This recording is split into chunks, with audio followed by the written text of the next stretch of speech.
If your iCandy 7 plugin is broken and won't launch in Photoshop, you can fix this frustrating issue right now. We are going to resolve the iCandy 7 plugin broken and won't launch in Photoshop glitch using a few simple adjustments.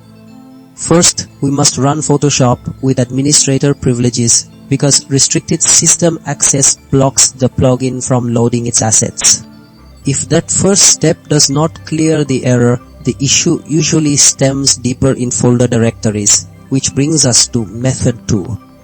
We need to copy the plugin files directly into the Creative Cloud plugins directory so Photoshop can index them on startup.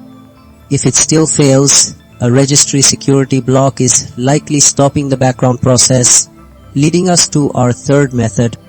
Giving full control permissions to the alien skin registry folder forces the system to run the software without security blocks.